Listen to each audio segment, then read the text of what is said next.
Hello everybody and welcome to Curly and Creative with Mrs. J.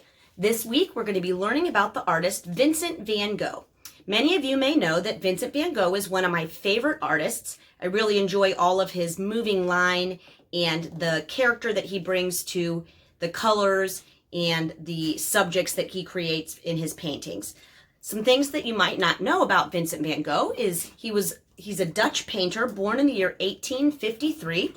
Dutch refers to an area in Europe of the Netherlands and Amsterdam, and that is where Vincent van Gogh was born. Another very interesting fact about Vincent van Gogh is that he tried a lot of other professions before he became an artist. He did not become an artist until the age of 27. So he tried other careers first, but he did not feel successful at them. He tried to be an art dealer. He tried to be a teacher. He even tried to be a preacher. And none of those things really appealed to him. He had always liked art. And so at the age of 27, he decided that he was going to go with what he loved and become an artist. The artwork that we're going to talk about today is Vincent Van Gogh's artwork, The Starry Night, one that is probably very familiar to all of you. So this is a picture of The Starry Night by Vincent Van Gogh. This picture was created in the year 1889. And it is currently a picture hanging in the Museum of Modern Art. So I clipped this paper here so that I can show you some different types of lines that we see in this picture. So I'm going to move it a little closer here. Hopefully you can see some of the movement in the sky. You can see that it looks as though the wind is blowing. You see the stars look as though they're shining brightly in the sky, and if you look very closely, you can even see the city down below. A clue that tells you that it is at night, besides the moon and stars, is that the houses in the picture all have their lights on, which you can see. So, the way that Vincent van Gogh makes his paintings appear to look as though they are moving is by creating all of those different types of lines. So I'm going to draw some different types of lines, and I would like for you to take a look in the background and see if you notice them. When we do our activity today, you're going to be using some of these different types of lines. So you can see here how this line sort of spirals, kind of like this. And then that line is repeated above and below. Trying out some new skills. I'm watching myself draw in here. So a spiral line can go in different directions, and then you can make a dotted line, which is a line that's broken, to repeat above and below that spiral. You could make some bumpy lines. You could make different variations of that bumpy line, and you can also do different colors. So I'm sure that you can see here where the hills are, that those bumpy lines, the spiral lines, even in some of the picture from down below, you can see that Vincent van Gogh has used line everywhere. He was somebody who people would refer to as an artist who was very, very exceptional at using line. In all of the different artworks that you see of Vincent van Gogh for the week, you'll notice that he does use line in all of his artwork. But again, today we're just going to be focusing on The Starry Night. So here we see the movement of the lines in the sky, which you can create. Maybe you want to make yours a little bit of a cloudy sky, so you can use that bumpy line around, maybe even repeat that line in your picture.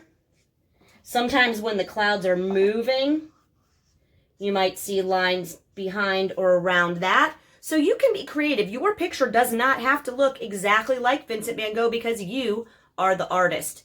Now, you may wonder, if you look very closely at the moon and the stars, how Vincent van Gogh makes those moon and stars appear like they're glowing or very nice and bright. So I'm going to grab a different color marker here. Just going to go with a lighter blue and the yellow. So first he draws the shape of the moon or the stars. So I'm going to just do a little star right here that you can see. And then that dotted line he creates around there, and it makes it appear as if it is glowing or shining. Now you might want to use some other colors. Obviously the yellow doesn't show up that great on the camera, so I'm going to show you again in a different color. So if he did the moon, he could take and make it look as though the moon was glowing with different types of whites and yellows, and repeat that around there like he does here, and also here with the stars. So he creates that movement by all of those little lines that he uses and repeats over and over again. So what we're going to do now is I'm going to show you the technique that we're going to do today. We're going to be creating the sky from A Starry Night, and if you want to make yours a different type of sky, that's perfectly fine. And we're going to be using some basic materials that you can find at home. Hopefully last week, if you watched any of the videos, you saw that we were going to need some washable markers. So the things that we're going to use today are a sheet of tin foil, washable markers, and either a little spray bottle that you can fill with water or a wet paper towel or sponge that you squeeze out, because I'm going to tell you in the demonstration how that can work also, since not everybody has a spray bottle at home. So you're going to create your sky, and then you're going to create the drawing in the foreground, the front part of the picture of the city. And I'm going to show you just how that's done right now. Okay, so I'm going to do a demo now. You can see that I have some different lines already drawn onto the foil.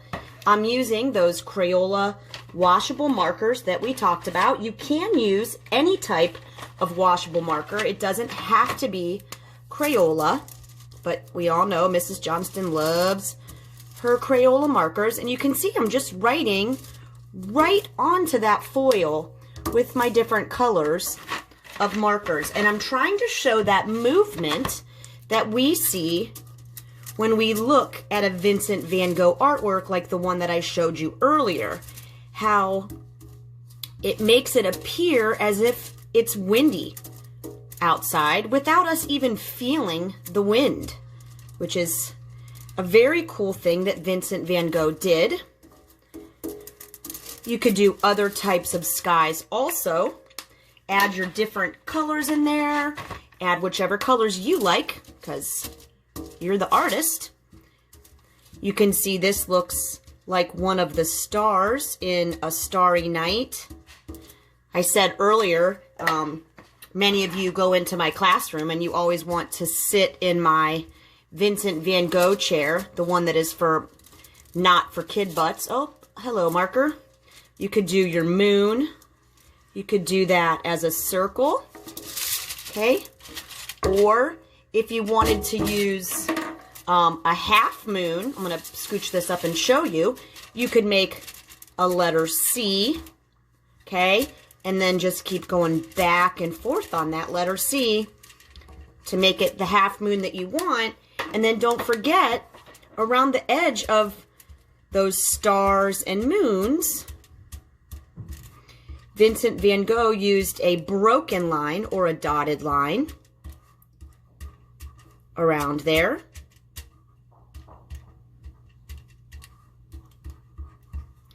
You could make all different types of lines in your background. You could make a spiral. You could make some bumpy lines. And then just repeat them with your other colors to give it a little bit more interest. Make it look kind of exciting. Give it some variety. We all know that variety means that everything is not exactly the same.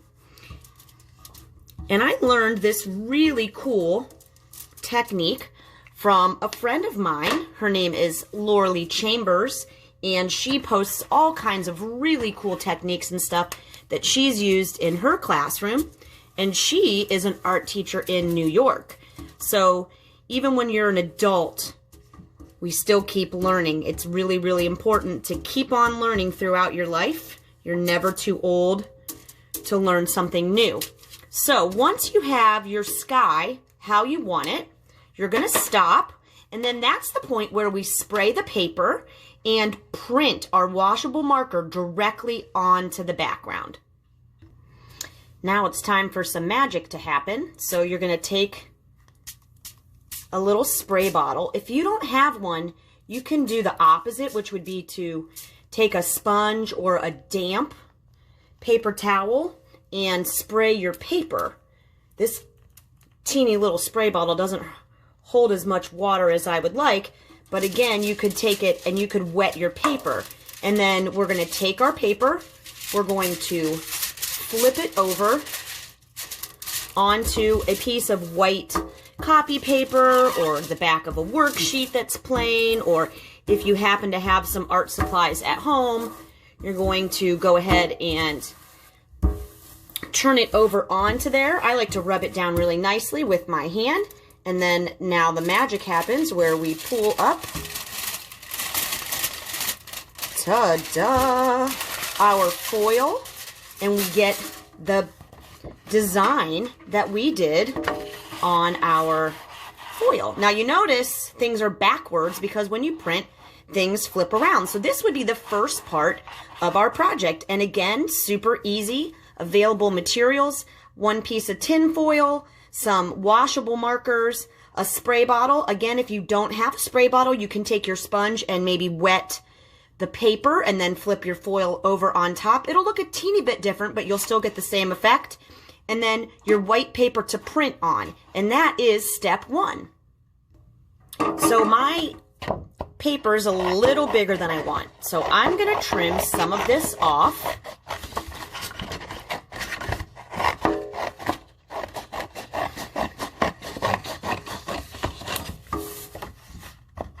Ooh, Mrs. Johnston needs to work on her straight line cutting.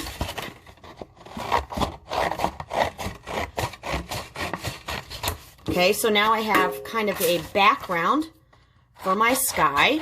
And if you remember in the picture of the Starry Night that I showed you before I did the demonstration, there's a little city in the front here. So you can even draw right on top of there with a black marker, which would work really great. You can do some bushes and things like that, and you're gonna make the town down below with the different rooftops. If you remember, I thought that I saw a church in there. You can do your mountains, and then that marker is a little on the way out, so I'm gonna get a different one. And you can make the shadow of that little city there by coloring it all in black. A shadow or a silhouette is all a darker version. So like at nighttime, you might see the sky and you might not really see the details of the buildings and things that are in the city, but you can tell that they're there because you see their shadow or their silhouette. In Vincent Van Gogh's city, he did use some darker colors in there, and so you could see the lines and the movement in this bush that he did. So if I wanted to maybe do a couple other darker colors like dark blue and things like that, I could show the movement down here in that city as well. I am just coloring this a solid color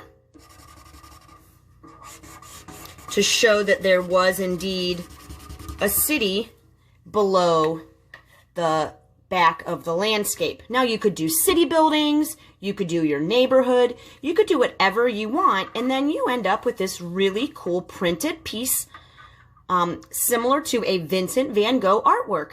So in addition, there's other fun things that you can do with this, so I will show you some of those in another demonstration here at the end of this video. So I hope you really enjoyed this, and you'll have to take pictures and show me what you did.